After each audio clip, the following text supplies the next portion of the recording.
Добрый вечер, дорогие телезрители. В эфире телеканала «Якутия-24». Старая добрая программа. Один из нас, который вот уже много-много лет с огромным удовольствием веду. Я журналист Дмитрий Аргунов.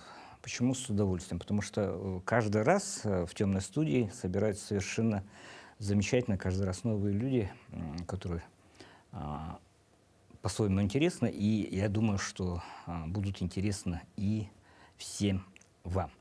Смотрите, я человек достаточно в зрелом возрасте и всегда смотрю на молодежь как на детей своих. Да?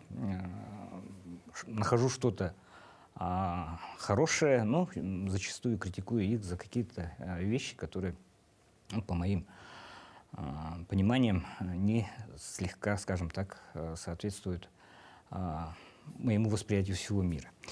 Мы сегодня выходим в эфир в субботу, 11 числа. Сегодня в Якутске завершается работа молодежного инклюзивного форума «Включайся». Молодежного инклюзивного форума.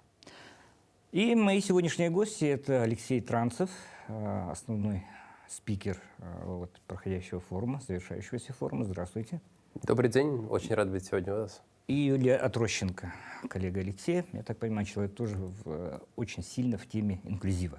Здравствуйте. Здравствуйте, да. Да, смотрите, почему я начал с деления возраста. Да?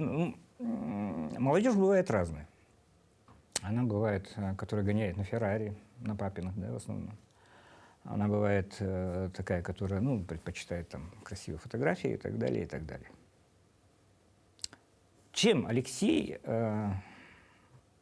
вы отличаетесь от такой вот молодежи? На чем катаетесь вы? Да. Пожалуй, можно сказать, что я катаюсь на протезе. Его стоимость в целом не сильно отличается от Феррари. Технические средства реабилитации достаточно дорогие. Например, вот такой протез сейчас стоит порядка 2–2,5 миллионов рублей. Каждые 3 года по социальным программам государство выдает таким людям, как я, подобные протезы, за что огромное спасибо.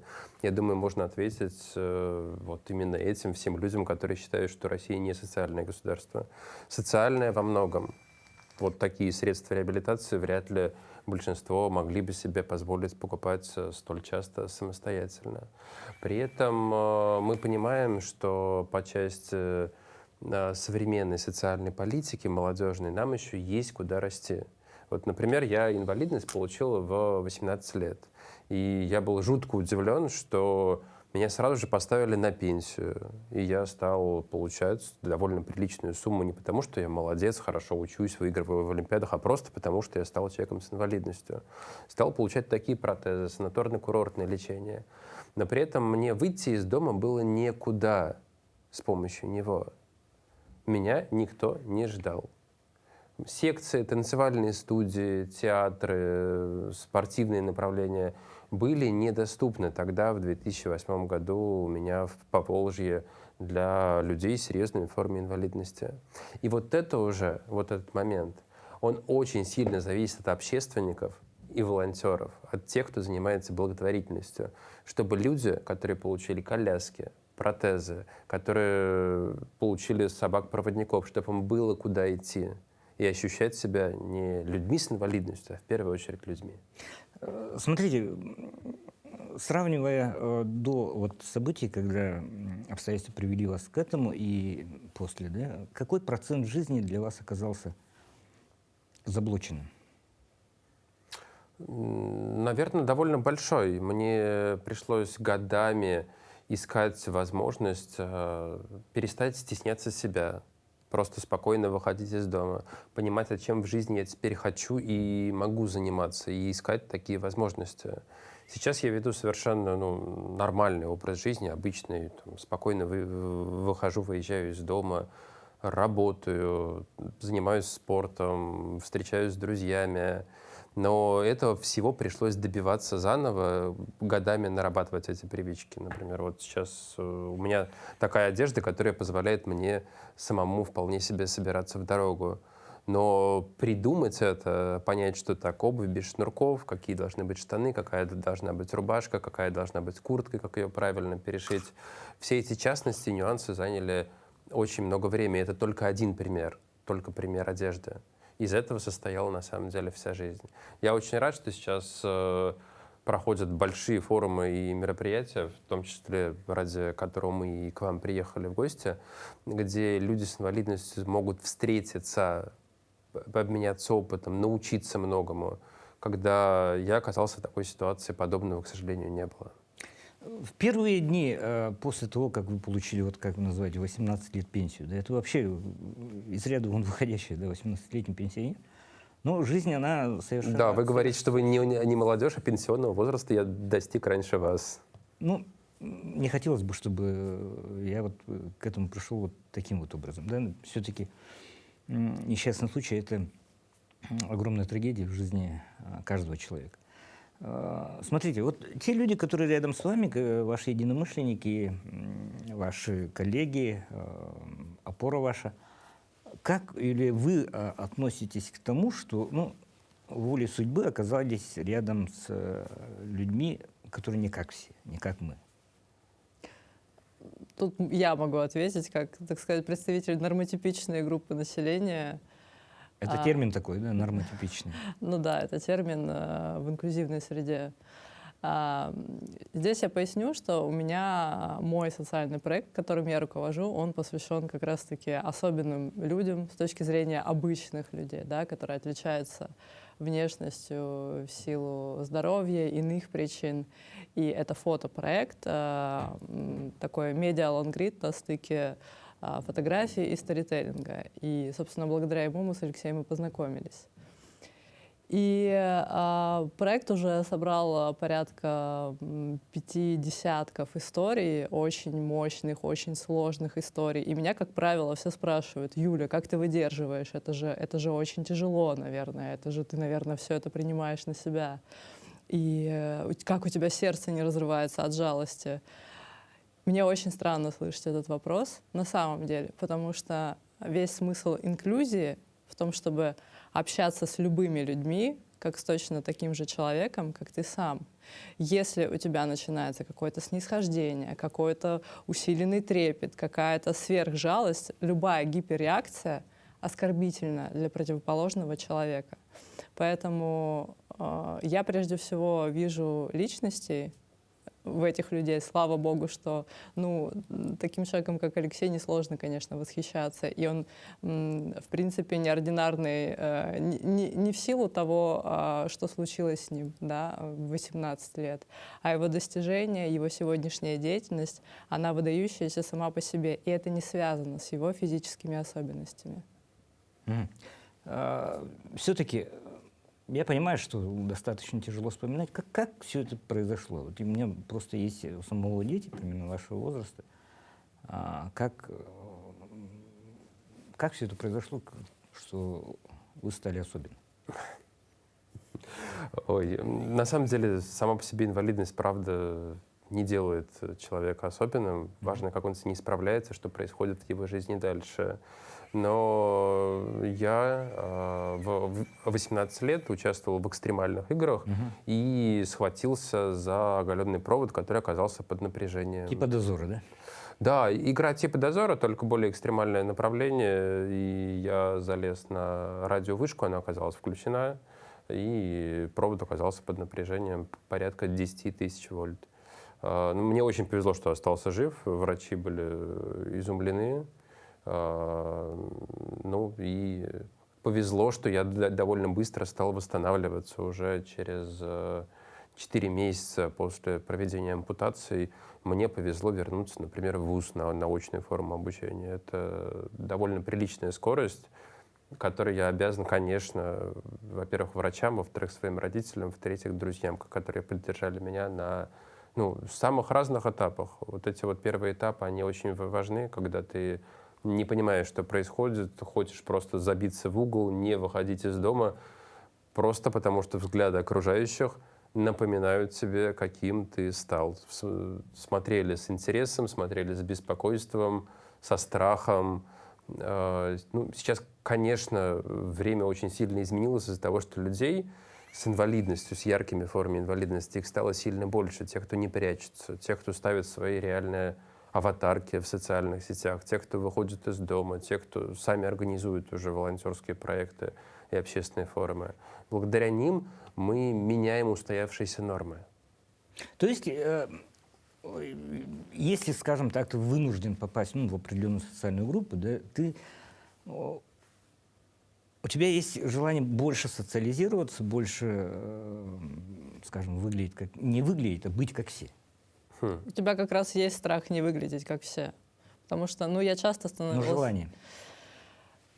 Про желание ответит Алексей, но я просто могу сказать, что вот по тем мероприятиям, в которых мы оба выступали спикером, например, вот мы приезжали, когда прилетели во Владикавказ, и я на себе ощутила, что такое быть человеком с особенностями, потому что в зависимости от, скажем так, близости к центру города очень разные реакции у людей. То есть в регионах, где инклюзия не очень развита, где не очень принято, скажем так, вообще афишировать сам факт своего существования, на Алексея очень остро реагирует, вплоть до того, что к нему подходит охранник в аэропорту, спрашивает, что произошло, как это вышло с тобой. И это, конечно, очень неловко и неприятно наблюдать. Но это же может быть просто сочувствие.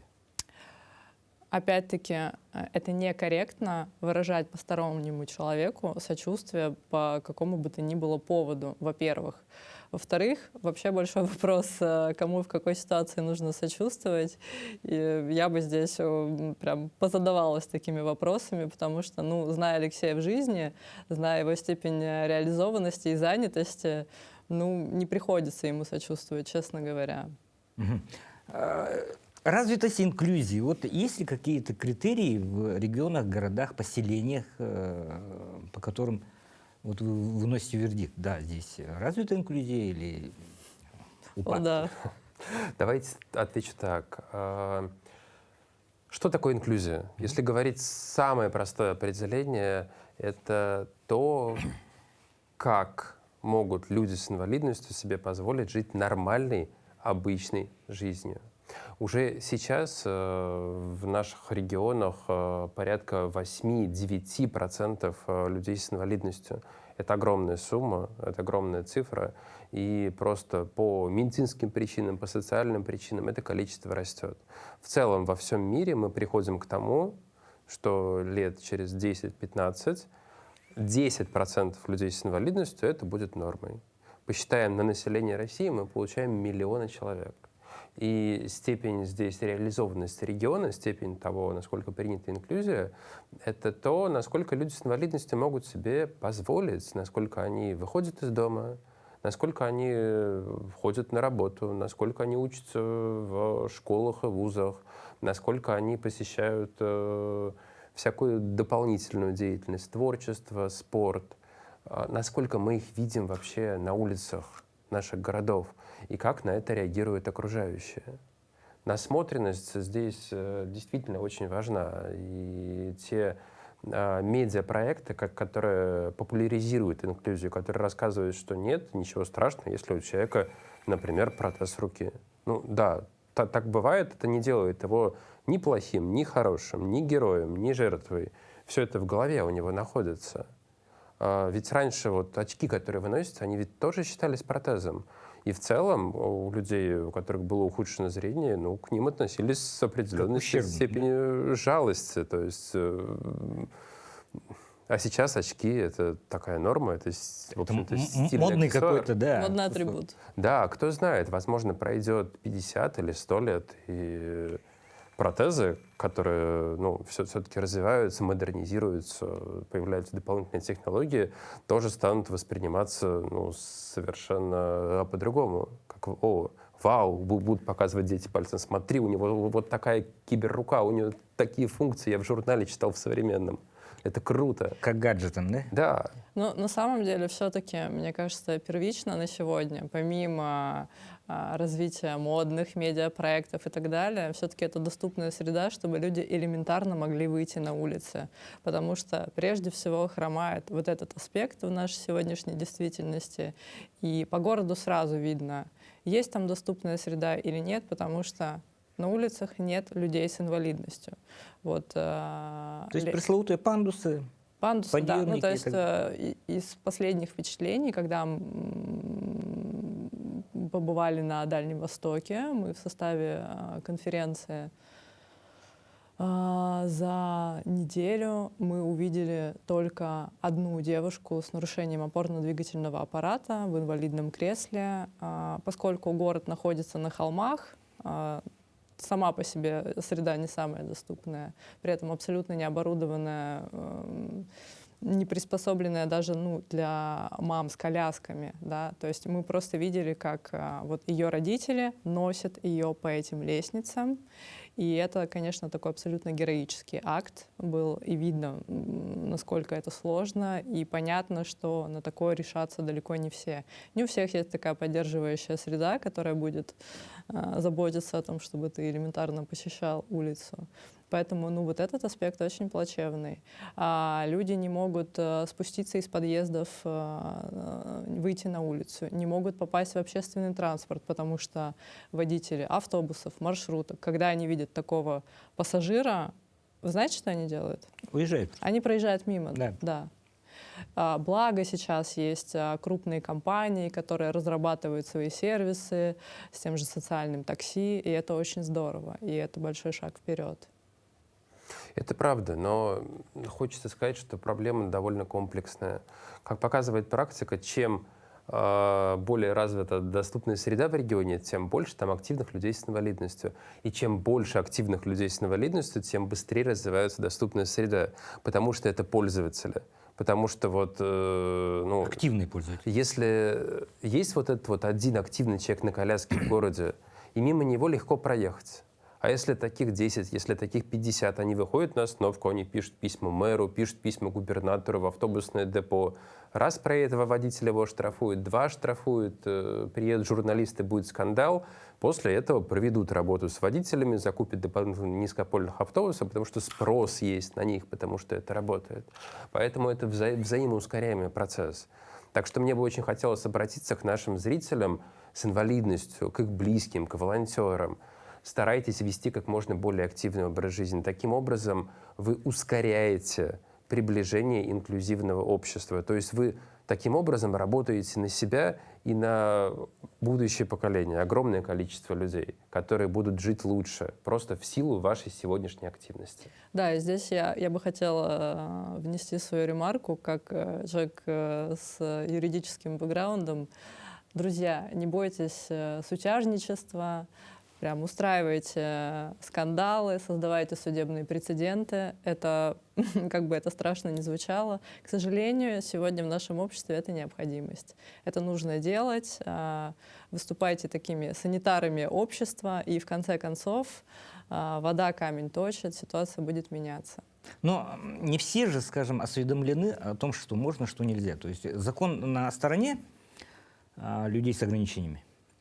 У нас есть правовые лакуны, то есть да, где-то нужно по тем или иным вопросам прямо отстаивать свои права. Здесь, мне кажется, Леша больше примеров может привести. Но на самом деле у нас просто нет культуры отстаивания своих прав. Не только у людей с инвалидностью, но в целом, я думаю, для вас не секрет, что и элементарно не все потребители понимают какие-то абсолютно базисные вещи, вплоть до того, что не все знают, что они в течение 14 дней без всяких последствий могут товар надлежащего качества сдать. Это для многих сюрприз.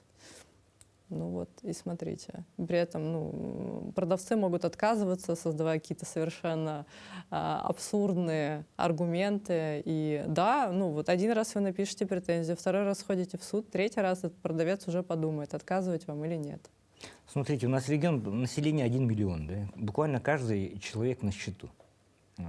Конечно, хотелось бы, чтобы максимальное количество было людей, которые вовлечены в процессы развития экономики, народного хозяйства и так далее. Трудились, полноценно трудились. Да?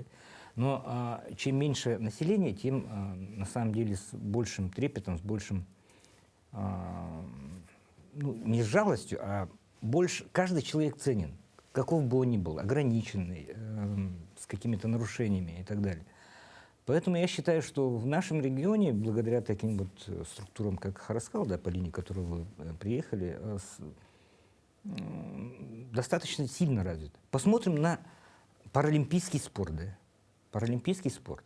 Люди с ограниченными возможностями, они ярко выступают на паралимпиадах, именно якутские паралимпийцы. Есть мировые звезды, которые, ну, с определенными изъянами. Да? Ну, Анастасия Диадора, например, пловчиха, да? Владимир Балынец, пауэрлифтер. Поэтому я считаю, что регион в этом плане, в плане продвинутости тех вещей, про которые вы говорите, он достаточно развит. И, в принципе, не стыдно. И горожане активно поднимают вопросы. И, ну, одно дело снег, который укрывает там 20-сантиметровым слоем, да, и ограничения возникают у всех, не только у людей на колясках, а у обычных пешеходов тоже. Другое дело, что заложено в проекты, реализуются, выделяются какие-то средства, приобретаются вот те автобусы, которые имеют возможность принять на борт людей с ограничением мобильности. Да? Поэтому я вот вступлюсь за регион и скажу, что и власти, и общество на самом деле у нас достаточно продвинутые в этом плане. Но тем не менее, всегда, мы же вот как бы отрезаны от мира, да? У нас нет переправы сейчас. Несколько месяцев, ну, 4 точно, мы отрезаны от материка. И как бы варимся в собственном соку. Да? Смотрим якутское кино, смотрим спектакли какие-то, на концерты. Кстати, оно сейчас очень на коне. Активно ходим, да. И всегда полезно перенимать опыт других регионов, просто других людей, которые побывали в мире, посмотрели, как все там обустроено, и делятся активно. Причем делиться-то надо уметь. Согласны, Алексей? Безусловно. И мы очень надеемся, что наш вклад в ваш традиционный форум по инклюзии станет действительно значимым, что наши участники смогут перенять технологии социальных проектов из центральной части России, из Поволжья, с юга страны, и сразу взять просто как социальные технологии, отсеять для себя лучшее и намного эффективнее работать в благотворительности и волонтерстве, в том числе и вовлекая людей с инвалидностью в эту деятельность. Вот это вот очень важный момент. И очень здорово, например, нас сегодня в аэропорту встретила и организатор, который имеет инвалидность. Представляете? Да, потрясающая девушка. Это Красотка. само по себе очень много говорит о регионе, что сам благотворительный фонд, который занимается этими вопросами в регионе, сам таких людей трудоустраивает. На самом деле далеко не везде так. Очень часто, к сожалению, есть барьер, что вот организация помогает людям с инвалидностью, но сама почему-то на работу их брать не хочет. Все равно, получается, есть тогда предубеждение у людей в головах, что, ну, эти сотрудники, наверное, будут менее эффективны. Чего мы их будем брать? Это группа благополучателей, которым просто надо помочь. Но не смотрят как на равных. А у вас, видимо, это есть. Это очень здорово. То есть это не для галочки, это правда очень впечатляет. Еще раз, это, да, дело в численности, дело в, скажем так, малом населении региона. Еще раз, каждый человек на счету. Я серьезно говорю, каждый человек, пусть у него какие-то ограничения в плане, там, он не сможет быстро печатать, там, но зато он мыслит очень хорошо и нестандартно, что помогает. Вы говорите, основываясь на каких-то реальных фактах из вашей деятельности. То есть как много вас окружает людей с инвалидностью в вашей деятельности? Достаточно много. То есть близкие друзья, у них в семье, допустим, ребенок полностью парализованный. Да? Угу. То есть я по себе просто знаю, как это... это ребенок же, это подросток, который хочет там еще раз ходить куда-то, посмотреть что-то, он хочет быть активным, он хочет больше деятельности, но просто не может. И родители, они изо всех сил, вот вы же сказали, это героизм в определенной степени, да? Я, да, считаю, что со стороны близких людей с ограничениями это очень большой подвиг, каждодневный подвиг. Просто свозить куда-то на живописное место, да, в машину посадить вот ребенка и так далее, это же большой труд. Но никто не говорит, что это тяжело, это трудно, я не хочу. Но это Просто тяжело и берут и трудно, делают. объективно. Просто берут и делают. Я считаю, что это здорово. И больше должно быть таких примеров. Да, и наша приоритетная задача сделать так, чтобы это перестало быть подвигом. Чтобы инфраструктура наших городов была приспособлена для таких людей, и человек, даже подросток, ребенок, который передвигается на коляске, мог сам выйти из дома и поиграть со сверстниками во дворе. Чтобы детские площадки были для этого предназначены. Чтобы любой человек мог просто прийти в танцевальную студию, пусть там на костылях, например, или если он, в принципе, не видит, и просто записаться на занятия в платную танцевальную студию, которая вообще может быть... Ну, конечно, желательно. Сторонник соцпрограмм. В общем, в такие места, которые, в принципе, с социалкой и волонтерством не связаны, чтобы поменялись нормы в головах. И тогда и у этих людей тоже поменяются нормы. Потому что это глобальная проблема, когда человек с инвалидностью мыслит себя жертвой, мыслит себя действительно особенным, что с ним произошло несчастье, что он теперь не может жить как все, он и часто перестает стараться. Поэтому у нас в стране, к сожалению, сейчас больше 75 людей с серьезной формой инвалидности не имеют постоянной или временной работы, не ведут активный образ жизни, у них нет какого-то активного хобби. Это очень плохо, потому что уже сейчас, благодаря технологиям, они могут себе это позволить. Главное ограничение, на самом деле, вот здесь. В самом начале вы сказали, что у нас очень социальное государство, социально направленное. Нам есть чем гордиться в этом направлении. Да. Есть ли трудности с пониманием того, что люди, у которых приходят такие вот обстоятельства, они просто неграмотны в вопросах, где, кому и как спросить вот эти вот вещи, поддержки, меры государственной поддержки? Конечно, такое есть. Но это связано в целом с историей нашей страны. У нас долгое время преобладала так называемая медицинская модель инвалидности. Давайте я коротко для наших зрителей объясню, в чем разница между... Мне тоже будет полезно. Да, подходом, который был еще там 20 лет назад, везде у нас развито применяем, и как это изменилось. Медицинская модель инвалидности говорит о том, что вот я Алексей Транц, и у меня ампутированы руки. Это делает меня человеком с инвалидностью, потому что не научилась современная медицина пришивать руки так, чтобы они работали, как у вас, например. Значит, ничего сделать нельзя, значит, понятно, человек с инвалидностью. Все. Прописали, галочку поставили, отправили в санаторий и реабилитироваться. Но социальная модель инвалидности, которой мы придерживаемся сейчас и которая все больше в регионах закрепляется, говорит о том, что вот я по-прежнему Алексей Транцев, по-прежнему со мной произошел несчастный случай, были ампутированы руки. Но государство выдало мне вот такие протезы, пришли волонтерские проекты, которые научили меня спокойно одеваться, участвовать в фотосессиях, ходить на работу, ездить в экспедиции туристические. И я стал жить самой обычной жизнью.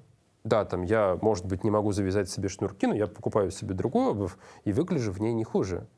Я хожу на работу, хожу в кино, общаюсь с коллегами, то есть веду такой же образ жизни, как и вы. Так чем, получается, я отличаюсь? Что делает меня человеком с инвалидностью? Вот к этому мы должны везде прийти, и тогда жизнь всех этих людей и всей нашей страны совершенно точно изменится. К лучшему. Безусловно. Смотрим еще раз. Спортсмены вот эти, да, вернемся опять к спортсменам, это все-таки больше, вот, скажем так, вы, скажем так, прилагаете меньше усилий, чем спортсмены, вот эти вот паралимпийцы, вот эти, волейбол сидит, к примеру, да, это же... Смотря в чем. Это же, больше нагрузки, скажем так, по сравнению с тем, к примеру, просто передвигаться по городу, согласитесь? Больше физические нагрузки, Больше конечно, спортсмена, безусловно. Да. Как вы думаете, вот не на своем, это вредно вообще или это нормально, вот требовать от них каких-то там гиперусилий, гипернапряжения и так далее? Могли бы вы вот сверхнапрячься и сделать что-то такое? Смотрите, это стандартная ошибка, которая встречается на самом деле у многих людей в обществе. Инвалидность сама по себе не делает человека больным. Ну, то есть человек с инвалидностью и человек нездоровый — это разные вещи. Вот я здоровый человек, хотя у меня первая группа инвалидности. И, например, я очень люблю бегать, этим занимаюсь, я люблю кататься на велосипеде, пусть он там и специальный, ну, грубо говоря, с 3 колесами, чтобы я мог держать равновесие. Да, все эти нагрузки важны и полезны, и паралимпийский спорт очень сильно продвигает вперед вообще и отношение к людям с инвалидностью, и здоровье этих людей. Это важно, нужно и полезно. Мгм. Ну, у нас встреча происходит перед началом работы форума, да, но эфир выйдет, скажем, постфактум. Чем вы будете делиться с якутянами? Мы расскажем в первую очередь про успешные инклюзивные проекты разных территорий Российской Федерации, чтобы наши участники могли этот опыт перенять и также сделать у себя. Будем рассказывать про гранты, про современные тренды в грантрайтинге для того, чтобы наши руководители проектов Якутии могли претендовать лучше на федеральные деньги в своих проектах. И мы будем рассказывать про большой федеральный проект «Город возможностей», который реализуется при поддержке компании «Сибур». Это проект по инклюзивному блогингу, которым я сейчас уже могу призвать всех наших зрителей. Проект инклюзивный, могут принимать участие молодые люди с инвалидностью и без. Там ребята смотрят эфиры и подкасты и раз в 2 недели получают конкурсные задания. Какой пост им нужно опубликовать у себя на страничке ВКонтакте. Публикуют эти посты, обычно они связаны с блогингом, с вопросами инклюзии, с мероприятиями. И за это получают классные призы. Умные колонки, микрофоны, пауэрбанки, любая техника для блогинга. А самые лучшие с территории всей страны каждый год отправляются в Москву в уникальный блог-тур. Он будет проходить уже буквально на следующей неделе. Блог-тур 2023 года мы будем его организовывать. И в следующем году это повторится. Пожалуйста, у вас сейчас есть уникальная возможность присоединиться к этому проекту, группа «Город возможностей» ВКонтакте, и в следующем году претендовать на полностью оплачиваемый блог-тур в Москву. Да, на самом деле это просто отличная возможность для людей с инвалидностью приобщиться к вот сегодняшнему тренду на проявленность, потому что вот эта ниша не заполнена. Вот конкретно в нашей стране у нас пока не так много людей с инвалидностью блогеров. И это как раз тот случай, когда можно и нужно использовать свою особенность, какой бы она ни была, с каким бы заболеванием она ни была связана. Можно использовать как свое конкурентное преимущество в прямом смысле слова. Поэтому, ребята, обязательно пользуйтесь этой возможностью, потому что, правда, невероятные подарки, и опыт, и знакомства. То есть это прям очень круто. Зародилось уже, да, у нас все-таки Дальний Восток — это родина правого руля. Да? Ну, не родина, скажем так, где превалирует правый руль. Я к чему? В центре и так далее достаточно мало, скажем так, видов транспорта, частного транспорта, да, которые приспособлены под передвижение людей с ограничениями. Да? Здесь же, ну, я встречал такие замечательные машинки, которые кресло выдвигается, оттуда подъемник такой опускать, частная машинка, да, ввезенная в частном порядке, там, физическим лицом и так далее.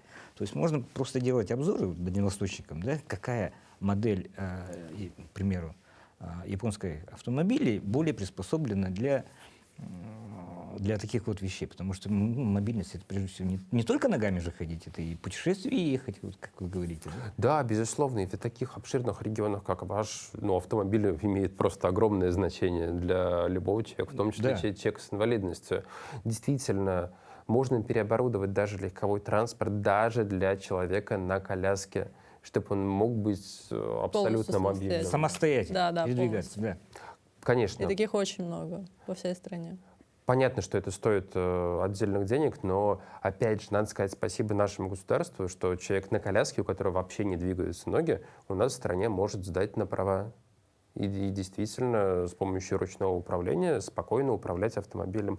У меня у самого много друзей на колясках, которые, ну, иногда они водят даже не переоборудованные машины, они просто в них пересаживаются. Кто-то из их знакомых, друзей, родственников убирает коляску в багажник, и они едут за 500 километров к друзьям в гости. Это круто. Вот это называется мобильность. Да, и современные коляски, которые моторизированы, которые, ну, чуть ли не там на каком-то нейронном управлении, да, они, это же очень современные такие крутые вещи, которые, ну, не каждый космонавт себе может Ну позволить. да, полноценные гаджеты, как Да. вы сказали. Да, я вот видел у знакомых, то есть удивлялся, что бывают мотоколяски просто, да, типа как в фильме «1+1», да? Мгм. Но коляска, которая управляется на каком-то бионическом уровне, да, это для меня, ну, по крайней мере, для человека, который воспринимает механизмы как произведение искусства, Выглядит как чудо, да? это было супер. Спасибо большое вам обоим за то, что приняли приглашение, поучаствовали, потому что, еще раз, людям всегда интересно, у нас, по крайней мере, что там происходит у соседа, да? Что там происходит у соседа, который, ну, не как мы, что там можно сделать, что в твоих силах, что в силах от твоих друзей, твоих близких, чтобы сделать лучше, то есть сделать тротуары удобными, пандусы, в подъездах, чтобы не было по 4 человека тащили. У нас вот эту называется коляску. метод 4 мужиков. Обеспечивать доступность на самых недоступных мероприятиях. Но от этого, конечно, требуется отходить. Это вообще не нормативные современные технические средства реабилитации, ступенька хода, например, подъемные устройства позволяют быть людям намного более мобильными. И отдельное спасибо за то, что вот я просто чувствую, как вы открыты, как вы готовы, скажем так, вступать в коммуникацию, делиться. Это, наверное, круто, потому что наши ребята, которые подопечные различных благотворительных фондов, они, ну, по-северному зажаты просто, да? Они как бы в себе, ну так, зажаты немножко, в себе, замкнулись. Давайте будем их в хорошем смысле раскрепощать. Именно. То есть, еще раз, опыт просто таких открытых таких коммуникаций, это тоже очень. На самом деле инклюзию можно экстраполировать на любые сферы жизни. И если мы будем меньше стесняться людей с особенностями, своих особенностей, мы сами немножечко расслабимся и в отношении самих себя. Потому что ни для кого не секрет, особенно женщины, особенно в нашей стране, очень любят переживать из-за всего на свете, особенно из-за внешности. Поэтому чем проще мы будем относиться, чем легче, тем всем нам будет жить комфортнее и вольготнее. И вне зависимости, ну, у нас в стране происходит определенное событие, да, поэтому вот процент населения, который вы сказали, не 10%, это примерно 1,5 миллиона, да? В стране, к сожалению, намного больше. 10 примерно миллионов.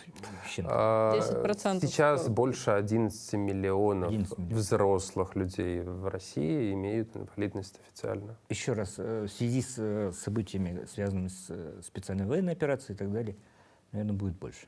Ну, это приобретенная форма инвалидности. Это печальный прогноз, но, тем не менее, он объективен, он имеет место быть.